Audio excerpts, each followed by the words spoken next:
Continuing with the island of Jambudvipa.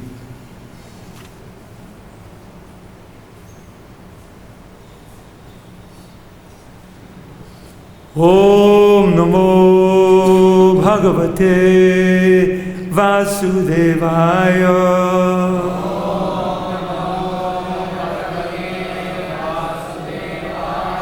Om Namo Bhagavate Vasudevaya.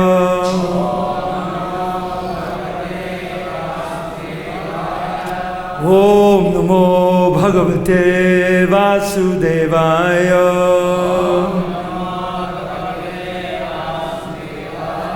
Narayanam Namaskritya Naram Chaiva Narottamam Devim Saraswatim Vyasam Tato Jayam Udiraya Nasta Praya Subhadreshu Nityam Bhagavata Sevaya Bhagavati Uttama Shloke Bhaktir Bhavati Naishtike. Our regular attendance in classes in Srimad Bhagavatam. And by rendering of service to the pure devotee, all that is inauspicious to the heart is almost completely destroyed. And thus, transcendental service unto the personality of Godhead, who is praised with transcendental songs, is established as an irrevocable fact.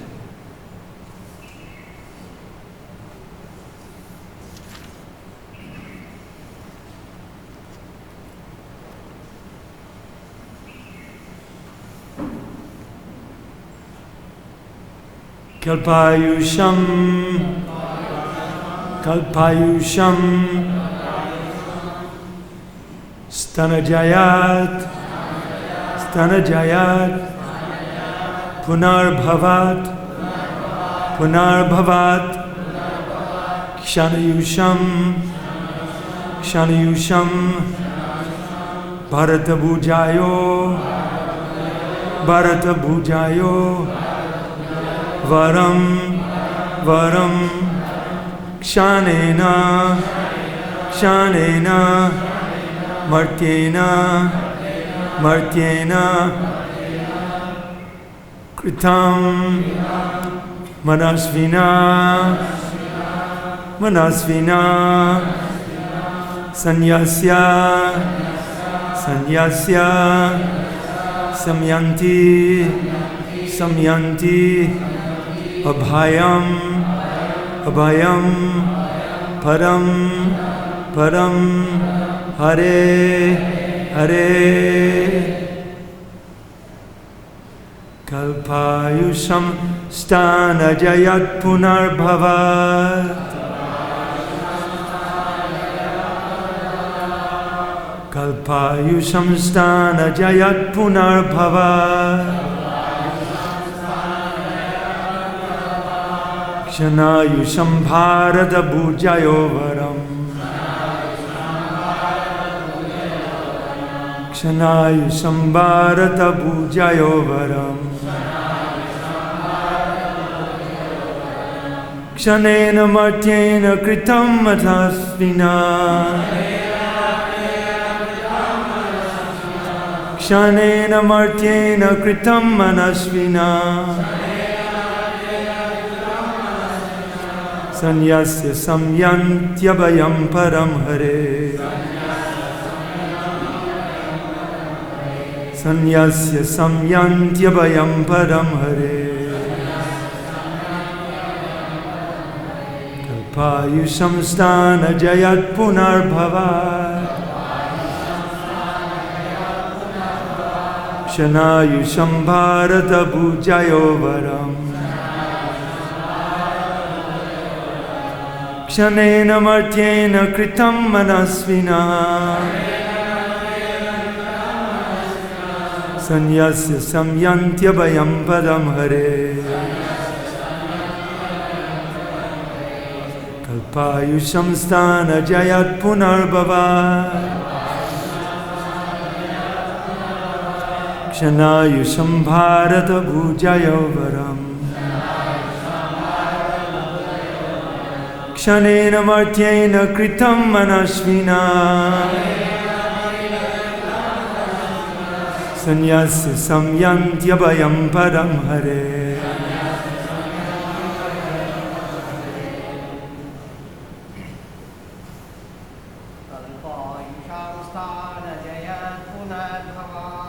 Kalpayusham stana jayat punarbhava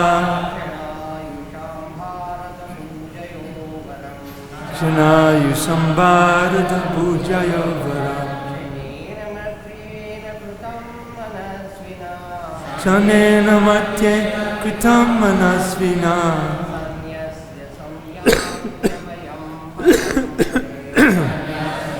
Yatyabhayam padam hare.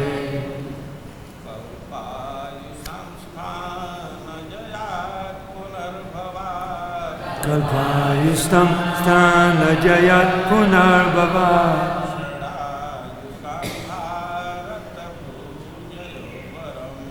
Kshanayusham bharat pujaya varam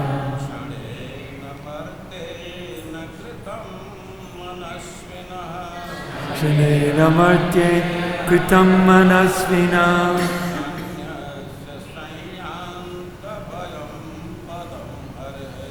Sanyasya samyantyabhayam padam hare.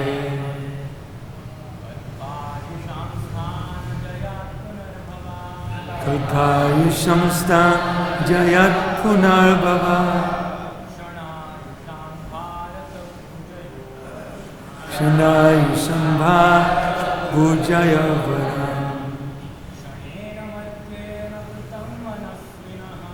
Shanena matye kritam manasvinaha Sanyasya samyantyabhayam padam hare. Madhujis?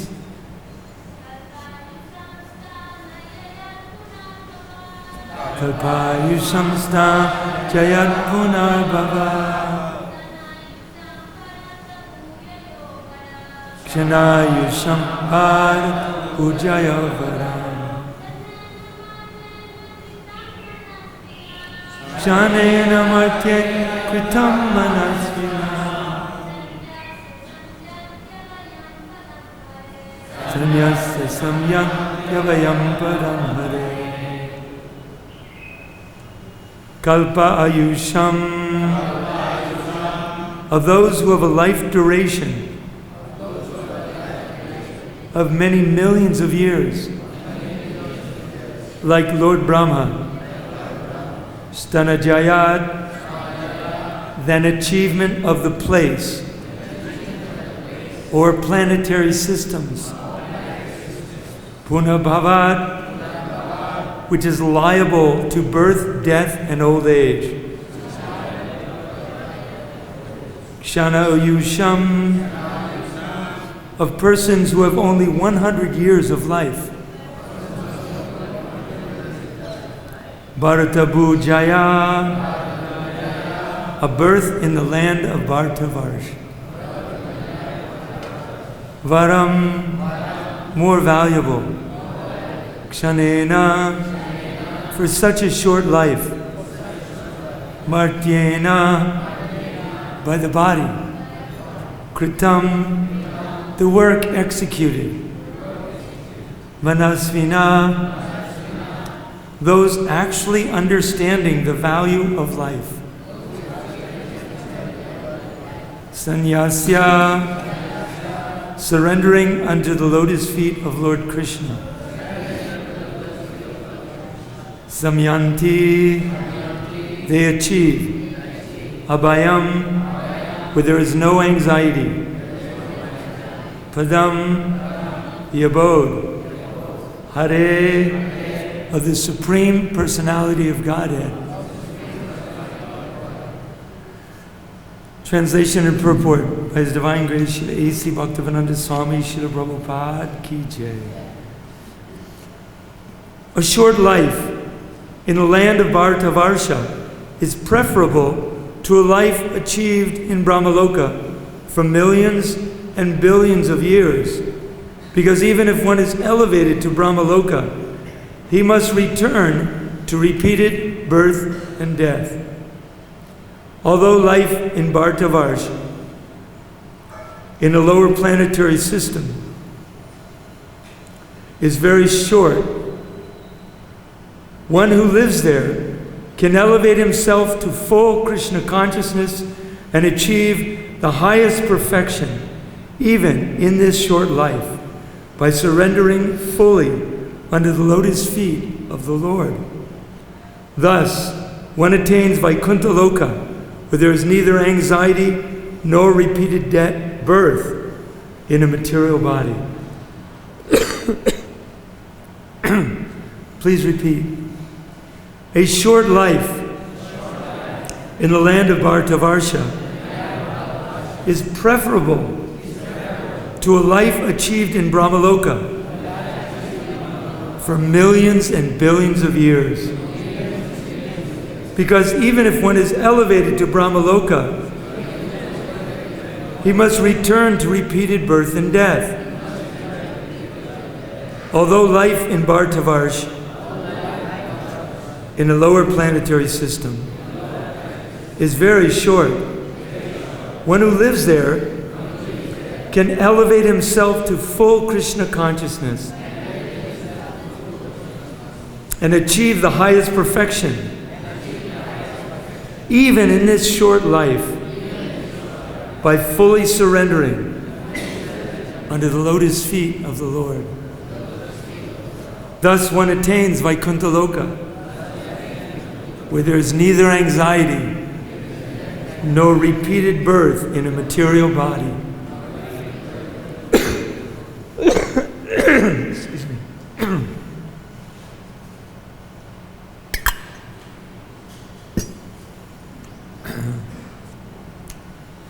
Purport by His Divine Grace, Srila Prabhupada. This is further confirmation of the statement given by Lord Chaitanya Mahaprabhu. Bharata bhumite hoya manusya janmajar janma shartaka kari kara para upakara. One who has taken birth in the land of Bhartavarsha has full opportunity to study the direct instructions given by Krishna in Bhagavad Gita, and thus finally decide what to do in this human form of life. One should certainly give up all other propositions and surrender to Krishna. Krishna will then immediately take charge and relieve one of the results of past sinful life. Aham tvam sarva papebhyo mokshayishami ma suchaha. Therefore, one should take to Krishna consciousness, as Krishna himself recommends. Man mana bhavamad bhakto vajjaji mam namaskuru. Always think of me, become my devotee, worship me, and offer me obeisances. This is very easy, even for a child. Why not take this path? Why not take this path? One should try to follow the instructions of Krishna exactly, and thus become fully eligible to be promoted to the kingdom of God. Tyaktva deham punarjanma naiti mam eti sorjuna. One should go directly to Krishna and engage in his service. This is the best opportunity offered to the inhabitants of Bhartavarsha. One who is fit to return home back to Godhead is no longer liable to the results of karma, good or bad.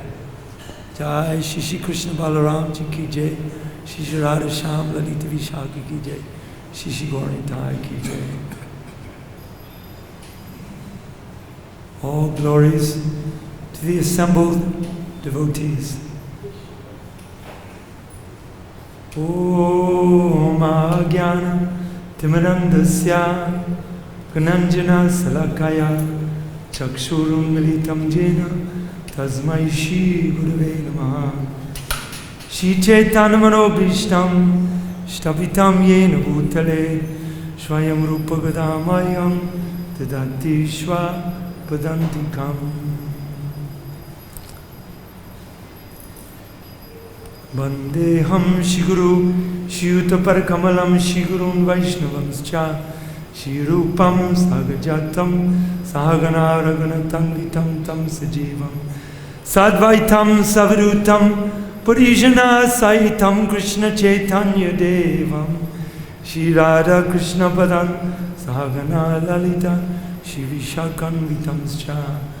Hey Krishna Kuruna Sindhu Dinabandhu Jagatpate Gopisha Gopika Kanda Radha Kanta Namostute Tapta Kanchana Gaurangi Radhe Vrindavaneshware Vishabhanu Sute Devi Pranamami Hari Priye Vanchukopaturubhyascha Kripa Sindhu Vyevacha Ditanam Pavanebhyo Vaishnavebhyo Namo Namaha. Jaya Shri Krishna Chaitanya Prabhu Nityananda Shri Advaita Gadadhara Shivasari Gaura Bhaktavinda.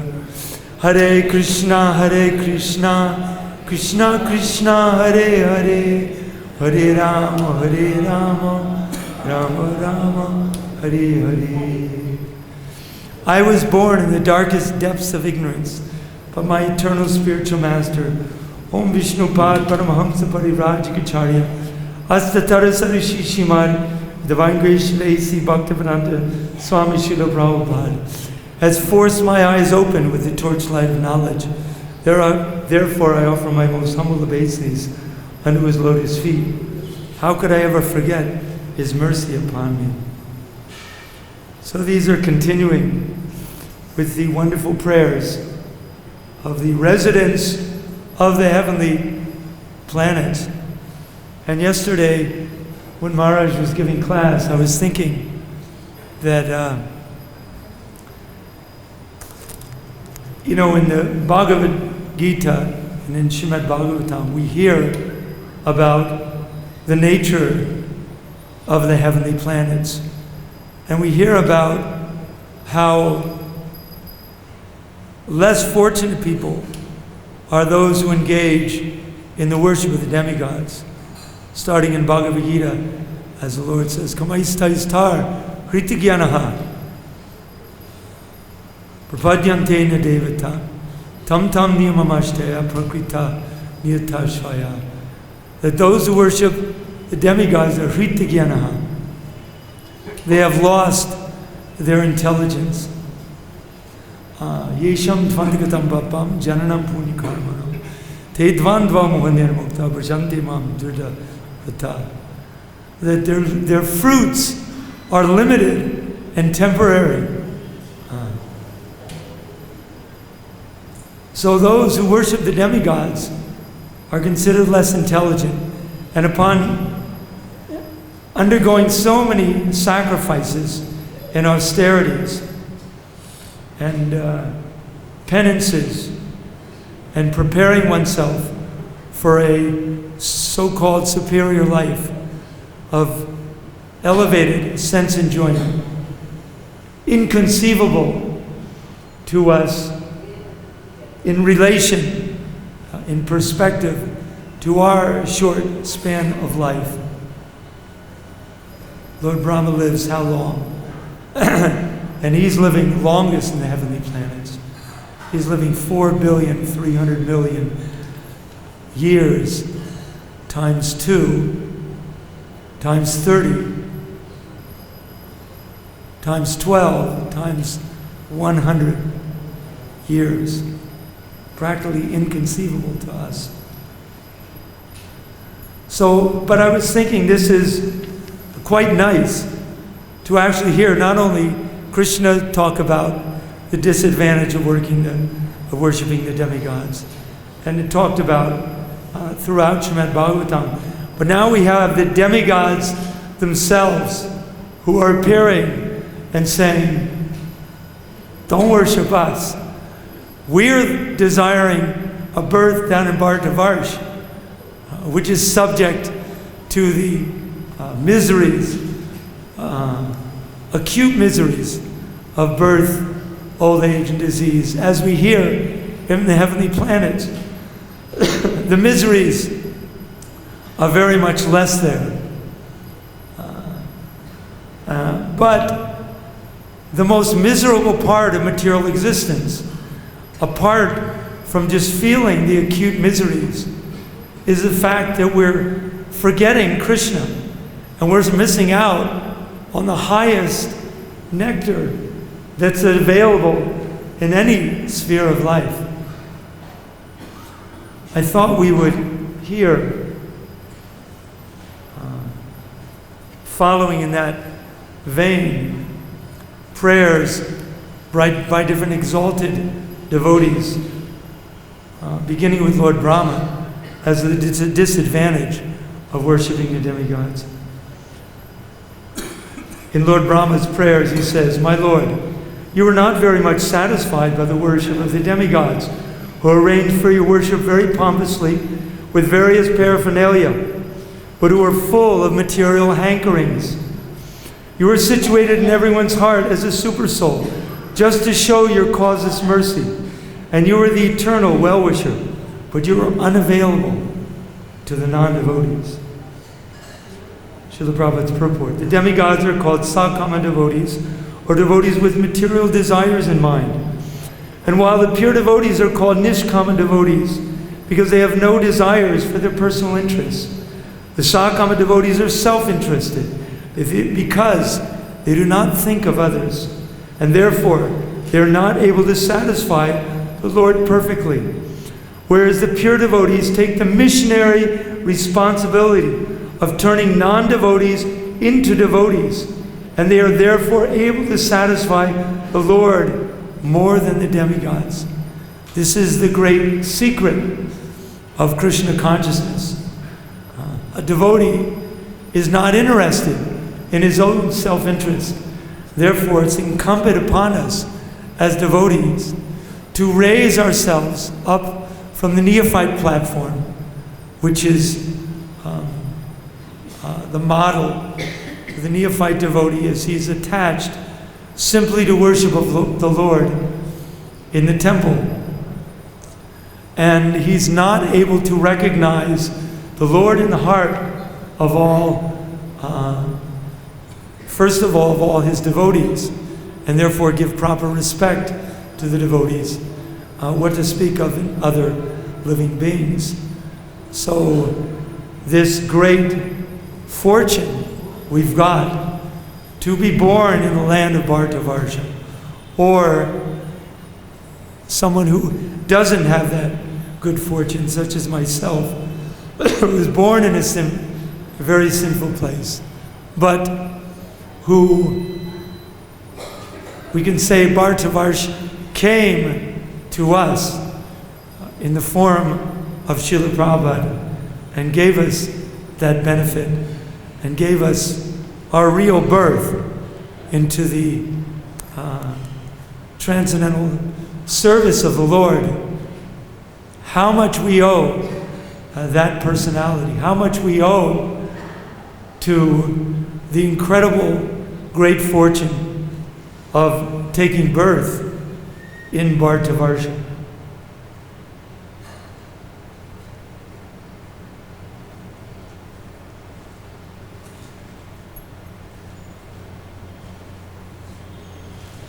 So let us continue reading different prayers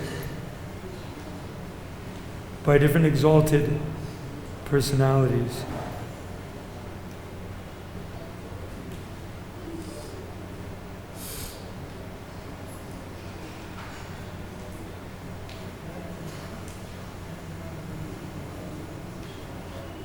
Dhruva Maharaj, when he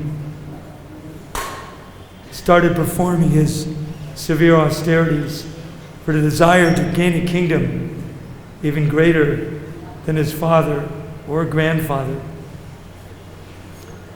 the Lord appeared to him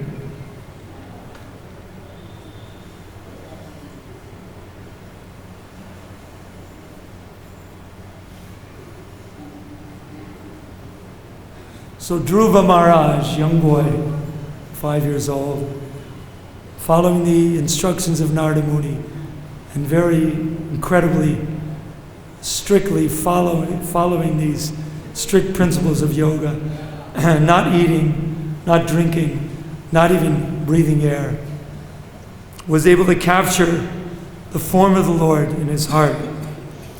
The form of the Lord, which is brilliant like lightning, and which Dhruva Maharaj in his mature yogic process was fully absorbed in meditation, all of a sudden disappeared. Thus Dhruva was perturbed and his meditation broke. But as soon as he opened his eyes, he saw the Supreme Personality of Godhead personally present, just as he had been seeing the Lord in his heart.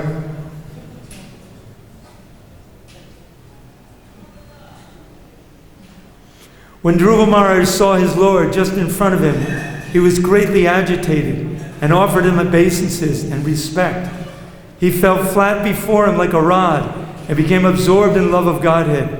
Dhruva Maharaj, in ecstasy, looked upon the Lord as if he were drinking the Lord with his eyes, kissing the lotus feet of the Lord with his mouth, and embracing the Lord with his arms. Naturally, when Dhruva Maharaj personally saw the Supreme Personality of Godhead face to face, he was very much agitated in awe and respect, and it appeared as if he was drinking the entire body of the Lord with his eyes. The devotee's love for the Supreme Personality of Godhead is so intense that he wants to kiss the lotus feet of the Lord constantly. And he wants to touch the tips of the toes of the Lord and constantly embrace his lotus feet. All these features of Dhruva Maharaj's bodily expression indicate that upon seeing the Lord face to face, he developed the 8 kinds of transcendental ecstasy in his body. So this is why the great exalted souls who have also captured the Lord in the heart by their sincere devotion, they say that this enjoyment in the heavenly planets, living for millions and billions of years in a level of material happiness which is so great we can hardly imagine. And any kind of material sense gratification we find pleasant here is just like pots of poison. And devotees are not all attracted by such things because they're always, as it said, eagerly engaged in licking up the honey that is available at the lotus feet of the Lord. And it's said that even devotees who engage in the service of the Lord, who surrender to the Lord and engages himself in his service, by some mistake and some inattentiveness at some point, may fall down from their practice. Still, they can't help but remember that nectar of the Lord again and again, and they eventually return to the service of the Lord's lotus feet. Therefore it said, Nehabhikaramona sosti pratyavayo navidyate swapamapyasya dharmasya trayate mahato bhaya. That is, in this endeavor, there's no loss, there's no diminution, and just a little advancement on this path can protect one from the most dangerous type of fear.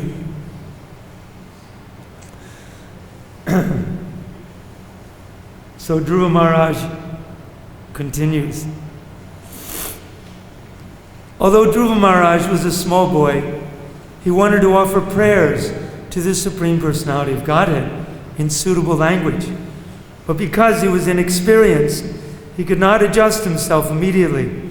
The Supreme Personality of Godhead, being situated in everyone's heart, could understand Dhruva's awkward position. Out of his causeless mercy, he touched his conch shell to the forehead of Dhruva Maharaj, who stood before him with folded hands.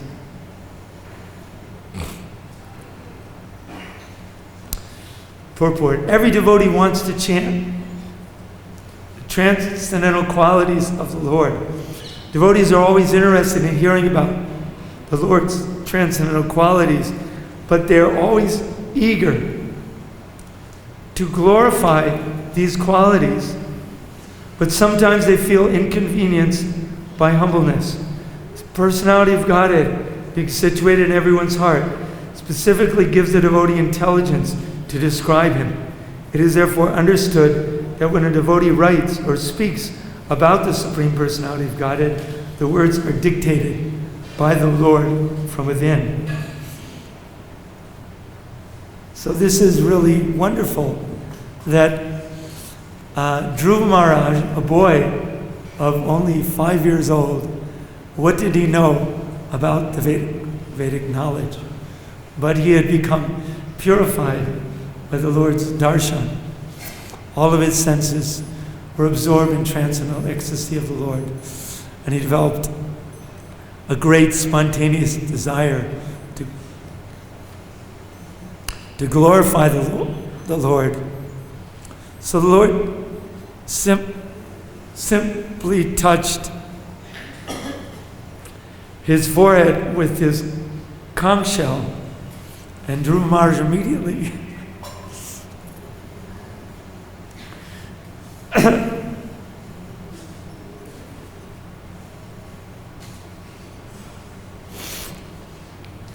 immediately became aware of all the Vedic conclusions.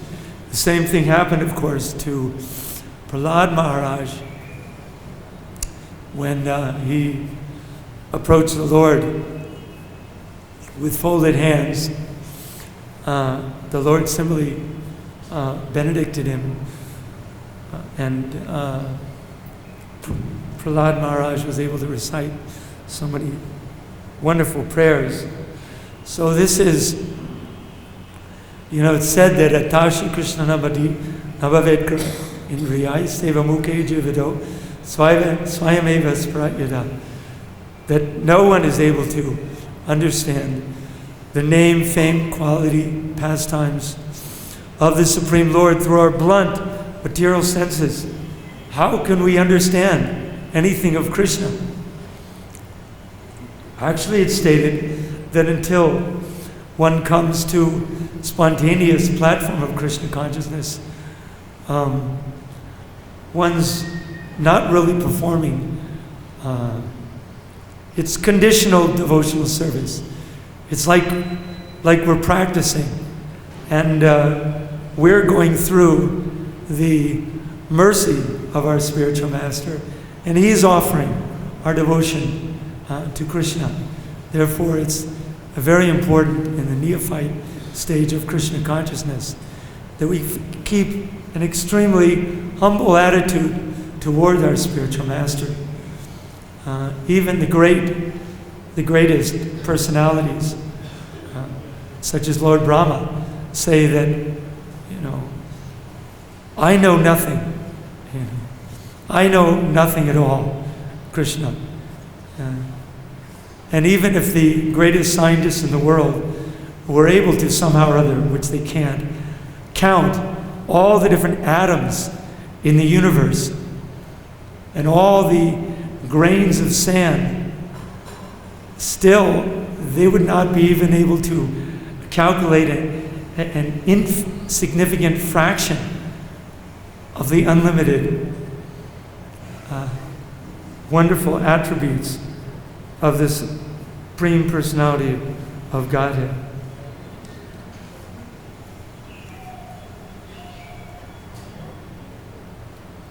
At that time, Dhruva Maharaj became perfectly aware of the Vedic conclusion and understood the absolute truth and his relationship with all living entities. In accordance with the line of devotional service to the Supreme Lord, whose fame is widespread, Dhruva, who in the future would receive a planet which would never be annihilated, even during the time of dissolution, offered his deliberate and conclusive prayers. Just see how unlimitedly kind Krishna is. We think Krishna doesn't understand what we're thinking. We think he doesn't understand our desires. You think we think many times that we may think he doesn't understand how difficult it is for us with a materially conditioned mind and senses to overcome these material inebrities. Of course, the process of Krishna consciousness has made it so incredibly easy for us.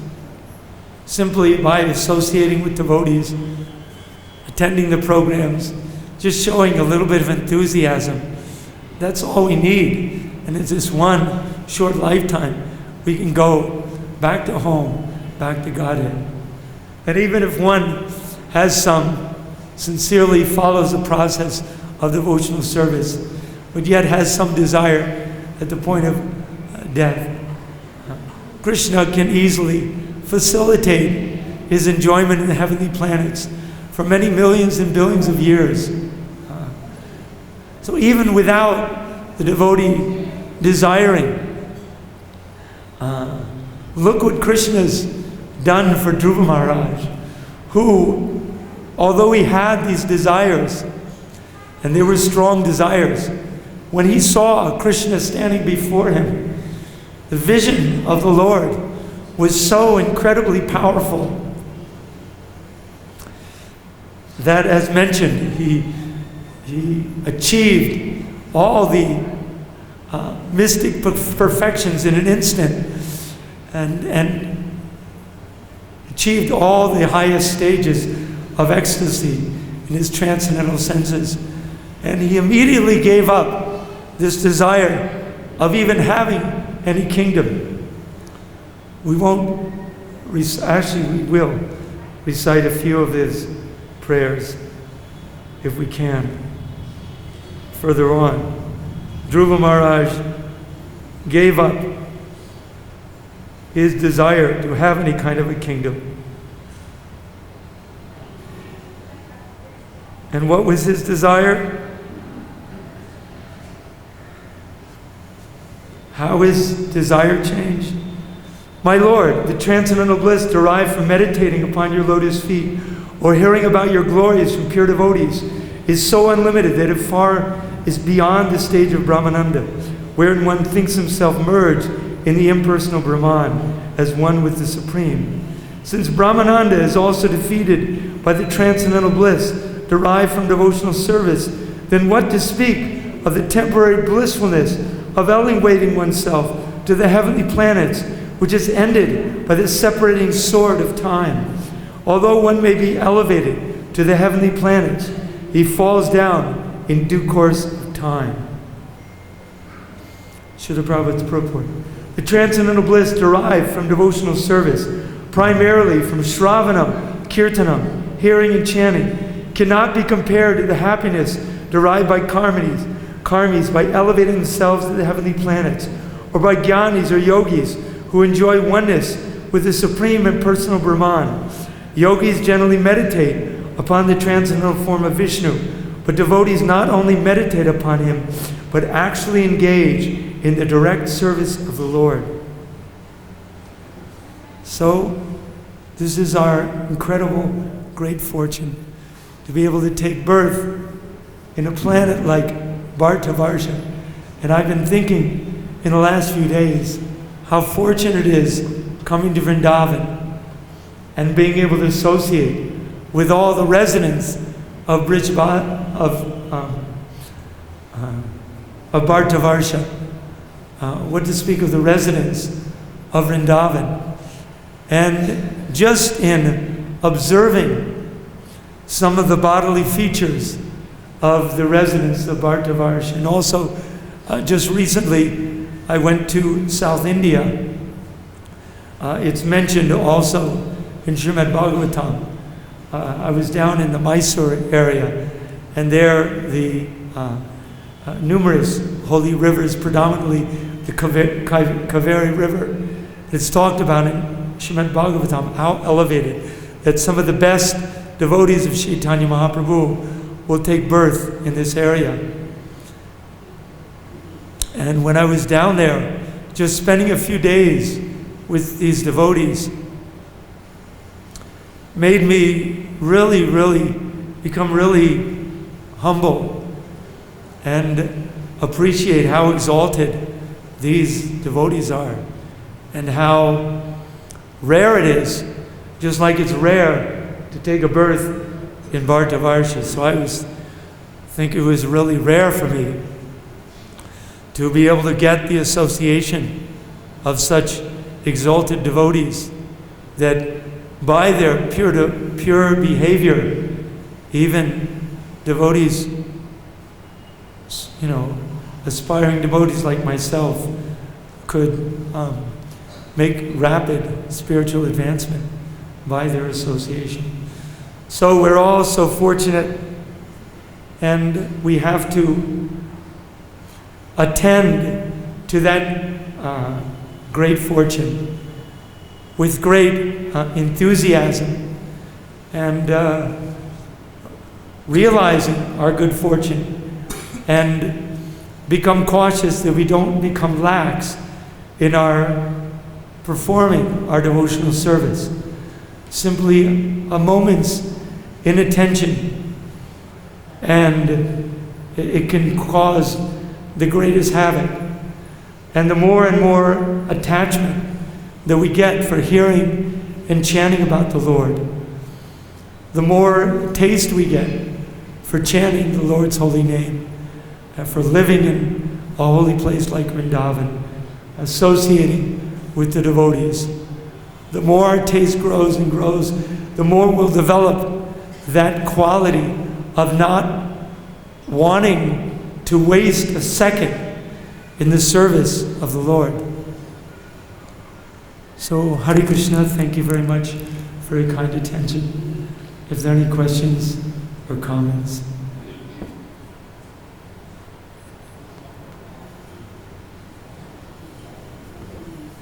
Jai Prabhuji, Hare Krishna. I don't know, is there a microphone? I don't think so. Oh, there's one coming.